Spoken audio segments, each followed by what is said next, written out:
Hey, what's going on, everyone? This is Eric Rosen, and this is another daily edition of Big Hand, Little Hand Astrology, the daily horoscope show where we actually go into the real simple basics of what's going on in astrology in really just easy to understand terminology where you can get a daily horoscope but also learn some astrology along the way. So let's hop into it. Today's actually going to be a little bit different. I did the daily horoscope yesterday, and then I also did a special full moon video. So I feel like that I pretty well covered most of the things that are going on in astrology today. So I'm going to give a little bit of a recap of the full moon, but I actually wanted to show some things about how this astrology clock works as well. So first off, with that full moon, it's officially passed. We're on what is called the waning side of the full moon, meaning that the moon right now quite hasn't advanced to 20 degrees yet, but it will within the hour as of the recording of this video, about 8 a.m. Tuesday morning, so here for November 12th.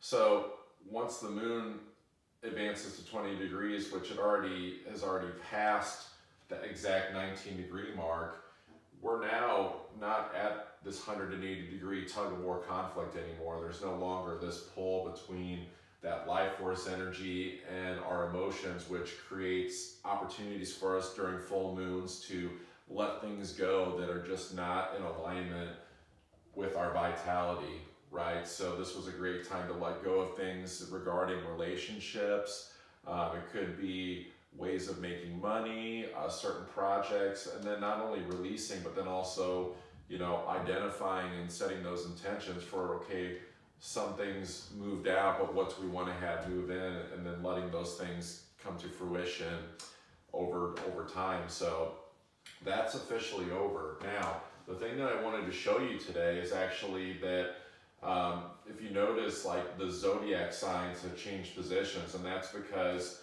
before I actually had, Aries down here, and then we go Aries, Taurus, Gemini. It basically followed the seasons as they go along, right? Starting off with spring, March 20th, and then the sun follows that path of that renewal into the summer, then into the fall, and then into the winter.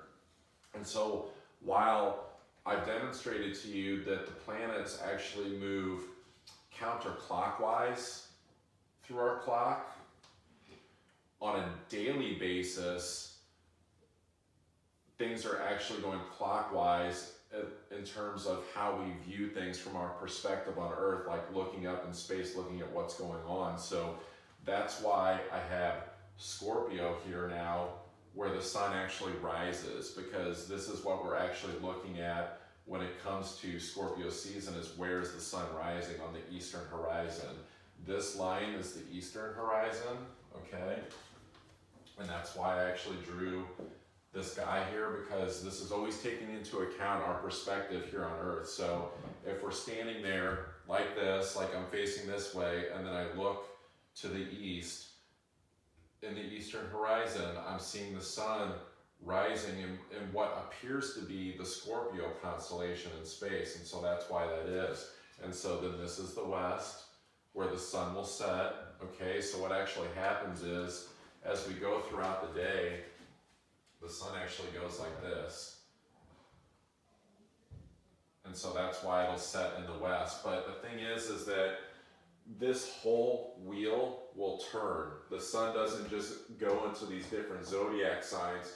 The Scorpio and the sun portion will turn with it. So it will actually be Scorpio and the sun here as we advance throughout the day at sunset. I don't know what sunset is, probably about 5 p.m. Central Time right now, 5 p.m., 5:30. And so this also goes to show you why when we're at the peak hours of daylight, when the sun's at its highest point in the sky, that's what this line is representing, okay? This line is representing where is the sun at its highest point in the sky for the sake of this discussion. And so then on the opposite hand, it's like whenever we're the furthest away from the sun peeking out and we can't even see the sun because the moon is out, the sun in Scorpio will actually be down here, okay? So notice that what we have here is actually how the sun, anytime it's risen above this line, because this is basically dusk here, where the sun rises, the moon is always going to be on the, below the line. So if the sun hadn't quite risen yet, the moon would actually be here because the moon would be setting. And so this is really just looking at the fact that when you look up into the sky, you know, you're gonna see whatever planets are up here potentially. Like, so you could potentially look and see Mars, but you're probably not going to see it, right? Because it's daylight. Whereas in the night sky, when we have planets down here, you might be able to look up and spot them as you look up. So, but when you're looking down, like,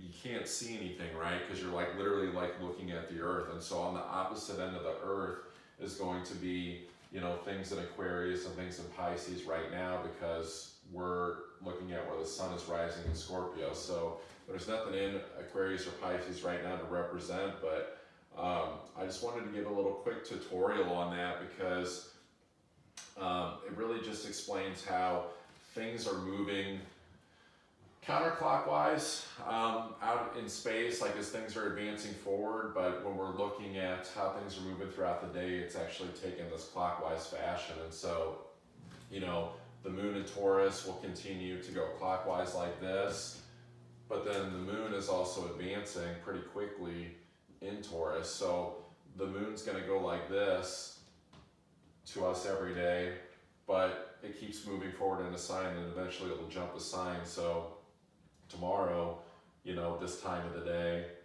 we'll actually be looking at, the moon will be in Pisces, but it'll actually be closer down here. So just wanted to give that little quick tutorial today. There's really just not a lot to cover in the astrology, at least that I haven't already kind of spoken about. I feel like I would mostly just be repeating myself. So, you know, we're going to jump back into a daily horoscope tomorrow, but this is at least giving you some idea. I think this was the most important thing. It's like, what the heck is this whole wheel thing and all this? It's really just looking at, you're standing on Earth, and it's like, what is your perspective? Like, as you look around at the different horizons and things like that, and it's looking at what effect are these planets and their different zodiac signs like having on us, especially, well, everything, but you know, especially the moon.